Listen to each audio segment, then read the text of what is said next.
Hello दोस्तों, स्वागत है आपका श्री गुरु एकेडमी में।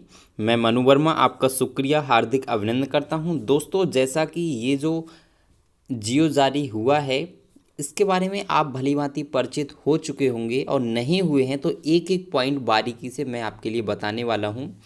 ये है दोस्तों जूनियर एडेड शिक्षकों की भर्ती का नोटिफिकेशन। सॉरी, नोटिफिकेशन नहीं कहना चाहिए, जियो कहना चाहिए, क्योंकि नोटिफिकेशन अभी आपका नहीं आया है। नोटिफिकेशन कब आएगा?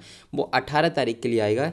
ये जियो जारी हो चुका है, जिसके तहत सारी चीज़ें क्लियर हो चुकी हैं।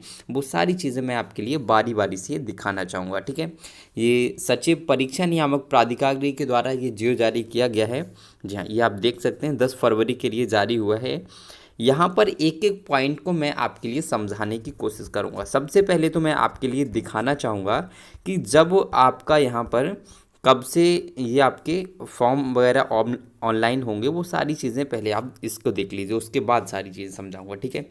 सबसे पहले हम बात करते हैं विज्ञापन का प्रकाशन।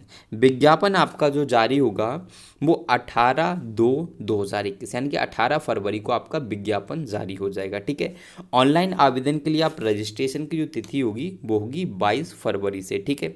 ऑनलाइन रजिस्ट्रेशन की जो अंतिम तिथि होगी वो होगी आपकी 8 मार्च। हर चीज़ को डीपली समझेंगे, एक एक पॉइंट को बिल्कुल बारीकी से समझेंगे, क्योंकि इस बार आपको प्राथमिक शिक्षक का भी पद लेना है, और उसमें नहीं ले सकते तो जूनियर एडेड में इसमें जो वैकेंसी आई हैं उसमें आप लीजिए, ठीक है। जिसके लिए भी आप एलिजिबल हो सकते हैं, उसके लिए आप इस बार अपना पद सुनिश्चित करें, ठीक है। अब बात करते हैं दोस्तों, आवेदन शुल्क जमा करने की जो अंतिम तिथि होगी वो होगी 9 मार्च।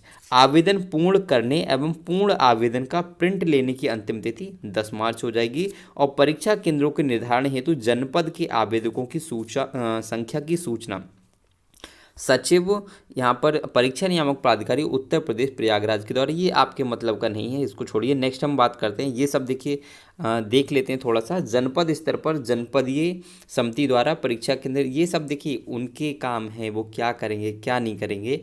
आपको सीधे सीधे अपने पॉइंट की चीज़ समझनी है, ठीक है। हमारे पॉइंट की जो चीज़ थी वो अगली आती है कि परीक्षा की तिथि क्या होगी। परीक्षा की तिथि होगी 11/4, ठीक है, यानी कि 11 अप्रैल, यानी कि आपके सर पर बैठी हुई है परीक्षा, ठीक है। आपको तैयारी में जुट जाना है। आप देख सकते हैं दोस्तों यहाँ पर, ठीक है। यहाँ पर सारी चीज़ें क्लियर कर दें कि सहायक अध्यापक पद हेतु समय 11 से 9 बजे से और 11:30 तक होगा। प्रधानाध्यापक के लिए 1 बजे से आपका, आप देख सकते हैं, 3:30 बजे तक। और द्वितीय प्रश्न पत्र जो होगा वो 4:30 से 5:30 बजे के बीच में होगा, ठीक है। ये सारी चीज़ें आपकी क्लियर हो गई। और यहाँ पर आपकी, ये आपके मतलब का नहीं है, छोड़िए इसके लिए।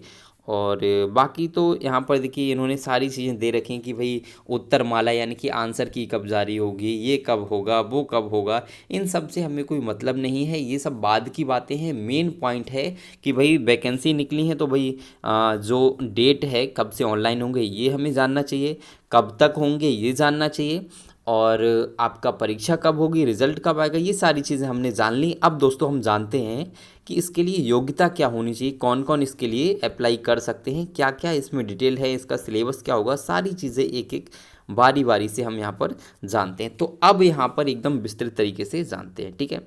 तो सबसे पहले मैं यहाँ पर देखिए सीधे पॉइंट की बात करता हूँ। वैसे तो बहुत सारी चीज़ें हैं इसमें पढ़ने की, पढ़ूंगा मैं, आपको एक एक चीज़ बताऊँगा। अगर पढ़ पढ़ के बताऊंगा तो 1 घंटा लग जाएगा, ठीक है। मैं आपको शॉर्ट में एक एक पॉइंट को समझाता हूँ, ठीक है। तो दोस्तों यहाँ पर हम बात करते हैं, तो सबसे पहले मैं यहाँ पे बताना चाहूँगा कि भर्ती हेतु न्यूनतम अर्हताओं का उल्लेख किया गया, जिसमें सहायक अध्यापक के पद पर भर्ती हेतु न्यूनतम शैक्षिक अर्हता स्नातक निर्धारित किया गया है, यानी कि न्यूनतम शैक्षिक अर्हता स्नातक को निर्धारित किया गया है। बिंदु 2 के संबंध में अवगत कराना है कि निःशुल्क एवं अनिवार्य बाल शिक्षा का अधिकार अधिनियम 2009 में जूनियर हाई स्कूल हेतु निर्धारित मान्य एवं मानकों के अनुसार जूनियर हाई स्कूलों में भाषा विज्ञान गणित एवं सामाजिक विषय के अध्यापकों की उपलब्धता सुनिश्चित कराए जाने का उल्लेख है। अब दोस्तों यहाँ पर देखो, थोड़ा सा आपको समझना ये है, देखिए यहाँ पर अब आपका इम्पोर्टेंट पॉइंट स्टार्ट होता है, और वो इम्पोर्टेंट पॉइंट है वो देखिए, इस हेतु भाषा विज्ञान गणित एवं सामाजिक विज्ञान हेतु स्नातक स्तरीय पाठ्यक्रम के आधार पर स्नातकीय परीक्षा आयोजित कराई जाएगी, यानी कि जो आपका लेवल रहने वाला है वो स्नातक का रहने वाला है, ठीक है, यानी कि स्नातक लेवल का, ग्रेजुएशन लेवल का, ठीक है। सामान्य ज्ञान का प्रथम प्रश्न पत्र सभी अभ्यर्थियों के लिए अनिवार्य होगा। यहाँ पर देखो आपको समझना है कि 2 प्रश्न पत्र आपके होने वाले हैं, यानी कि 2 पेपर आपके होने वाले हैं। पहला होगा सामान्य ज्ञान का, ठीक है, पहला सामान्य ज्ञान का होगा, और दूसरा होगा आपका भाषा, सामान्य अध्ययन या फिर विज्ञान एवं गणित। ये आपकी स्ट्रीम पर डिपेंड करता है कि आप किस स्ट्रीम से हैं। अगर आप आर्ट से हैं तो आप सामान्य अध्ययन ले सकते हैं, यानी कि सामाजिक विज्ञान या फिर भाषा चुन सकते हैं, और अगर आप साइंस से हैं, साइंस स्ट्रीम से हैं, तो आप विज्ञान या फिर गणित में से चूज कर सकते हैं, ठीक है। तो 2 पेपर होने वाले हैं। पहले पेपर में सामान्य ज्ञान का पेपर आएगा जो अनिवार्य होगा, सभी को देना होगा, ठीक है, और दूसरा जो पेपर होगा वो भाषा वाले भाषा का पेपर देंगे, सामान्य अध्ययन वाले सामान्य अध्ययन का, और विज्ञान या फिर गणित वाले वो अपना देंगे, ठीक है। जी हाँ, भाषा में संस्कृत, हिंदी, अंग्रेजी में से किसी एक का चयन करना है। अगर हम देखिए भाषा वाले जो होंगे वो या फिर आप एक ही में दे सकते हैं, ठीक है, एक ही लैंग्वेज का एग्जाम दे सकते हैं, या फिर आप हिंदी का दे दीजिए, इंग्लिश का दे दीजिए, या फिर उर्दू का दे दीजिए, ठीक है। जी हाँ, क्लियर। नेक्स्ट हम बात करते हैं, प्रश्न पत्र में 50 प्रश्न सामान्य ज्ञान के होंगे और द्वितीय प्रश्न पत्र में 100 प्रश्न विषय से संबंधित होंगे। देखिए यहाँ पर जो प्रथम प्रश्न पत्र था उसमें इन्होंने क्लियर कर दिया कि 50 प्रश्न आपके होंगे सामान्य अध्ययन के, ठीक है। द्वितीय प्रश्न पत्र में आप जिस स्ट्रीम से होंगे, आप मैथ से हैं तो आपने मैथ से किया है तो आपको 100 प्रश्न मैथ के हो जाएंगे, ठीक है। आप अगर साइंस चुनते हैं तो आपको साइंस के 100 प्रश्न होंगे। आप SST से हैं यानी कि सामाजिक अध्ययन से, तो आप 100 प्रश्न सामाजिक अध्ययन के हो जाएंगे, क्लियर। अब चलते हैं नेक्स्ट यहाँ पर बहुत ही इंपॉर्टेंट पॉइंट पर, ठीक है। बिंदु संख्या 3 के संबंध में अवगत कराना है कि उत्तर प्रदेश मान्यता प्राप्त basic school, junior high school अध्यापकों की भर्ती और सेवा की शर्तें। नियमावली 1978 में प्रधानाध्यापक के पद पर चयन हेतु न्यूनतम शैक्षिक अर्हता के साथ साथ अध्यापक के रूप में 5 वर्षों का शिक्षण अनुभव प्राविधानित किया गया है। यानी कि अगर आप प्रधानाध्यापक के लिए अप्लाई करना चाहते हैं तो उसके लिए आपके पास 5 वर्ष का क्या होना चाहिए, अनुभव होना चाहिए, ठीक है।